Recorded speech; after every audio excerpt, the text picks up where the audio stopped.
And that gets us into the next thing that we learn from jail time Joseph, okay? And that's this. In these 2 years, what we learn from him is that your dependence determines your destiny. Your dependence determines your destiny. Look at what Joseph told Pharaoh when Pharaoh came to see Joseph. And it says that Joseph, listen, he took himself a shower, got him all shaved up, got a haircut, going to see Pharaoh. It's a big day in Joseph's life. He put in the time to prepare for the day because Joseph recognized an opportunity when he saw it, okay? And then when Joseph heard Pharaoh's dream, he saw the opportunity, and Pharaoh told him, hey, interpret my dream. This is what Joseph said.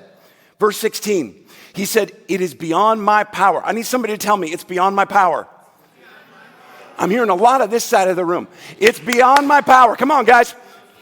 There they are, okay? It's beyond my power to do this, Joseph replied. But God can tell you what it means and set you at ease. Let me ask you something. How does Joseph know that? How'd you figure that one out, Joe? How'd that work? Where'd you get that little bit of wisdom from? Where did you get that nugget of maturity that you just pulled out? Because up until now, let's be honest, your power, Mr. Joseph, has taken you pretty far. It has, right? Your own power caused you to rise in your family, caused you to rise in Potiphar's house, caused you to rise in the jail cell. Even when the jail cell, you become like, you're in jail, but you're becoming a favorite of the warden. It seems to me like your power to do stuff, your skills, your ability is pretty strong. But what's this you say that's beyond your power? What was it? Dreams and interpreting them. Interpretation is beyond his power. And now you're willing to be a witness to the power of God, to arguably the most powerful and dangerous and unstable human being on the face of the earth. Where did you learn that kind of dependence, Joseph? Where did you learn that kind of truth? Where did you learn that kind of boldness in your life? I'm going to tell you where he learned it. In jail. In jail. As he sat there for 2 years getting ready for his next season. How many of you today are going through a season? I don't care if it's about your calling, you're about your purpose, maybe a season in your relationships, the ones that are the closest to you, that you just feel like it is beyond my power to fix it. I can't do it on my own. How many of us feel overwhelmed? How much of our week is spent in anxious thought about stuff that never happens, but we're convinced that it's going to? How many of us are trying to fix it with everything we can in our own power? In our own power. We're trying to escape it on our own power, trying to justify it in our own power, trying to avoid it, in our own power. Joseph hasn't let the time go by idly that he's been in jail. He's putting himself to work. He's doing the self-examination. He's developing the nuances of his gift. He's learning how to depend on God in situations that feel like they have no end and they're completely out of control. And most importantly, he's learning that if there's going to ever be a next season for me, my success or failure isn't going to be dependent on my power. It's going to depend on God's. And I believe that so thoroughly, so intimately, and so fully that when I do get a chance to get into a new season, I'm going to be upfront about that reality from minute one of the conversation. That's what's going on here. Joseph is a witness to God's power in this situation, not because he's got it all figured out, not because his life is all together and everything is looking great. It's because he finally has learned that he doesn't. You don't. It's not because I've got it all together. It's because I'm depending on someone who does. It's not because I've got faith in my abilities. It's because I've got faith and I can witness to his. And I believe it and I'm willing to walk it. His good looks might have scored him points with Potiphar's wife. They are not getting him out of jail. Only God can do that.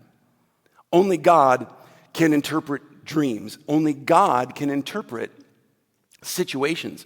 What does that mean? It means that your dream today, it might not be playing out the way that you want it to in this season of your relationships, in your calling, or in your sense of purpose. But Joseph says that God is in charge of interpretation. That means you're not. That means I'm not. Do you know how much pressure that takes off of us? We don't have to interpret the situation.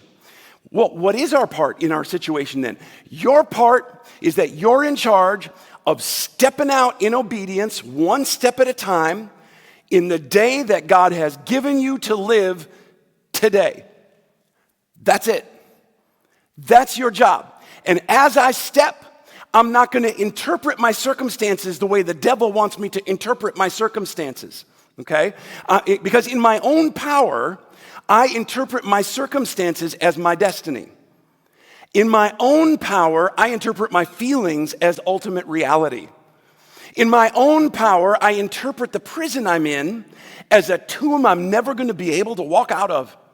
Adam and Eve didn't trust God's interpretation of their circumstances. And listen, if they can view the Garden of Eden as their prison, the Garden of Eden is holding you back. That's your biggest problem in life. Like, if they can do that, how easy is it for us to do the same thing? You will never behave in a way that is inconsistent with the way you view yourself. Did you know that? Let that sink in for me. I'm going to say it again. You will never behave in a way that is inconsistent with the way you view yourself. If you view your sense of self and your sense of worth and your sense of identity and your sense of calling and your relationships, if you view those things as being dependent on your circumstances, then you will allow your circumstances to tell you how to behave within them. Let that sink in for a minute. If I interpret my life in my own power, I will never understand what it means to be a child of God. And I'll certainly never live like it. I will never understand what it means that I'm loved unconditionally, and I will certainly never live like it.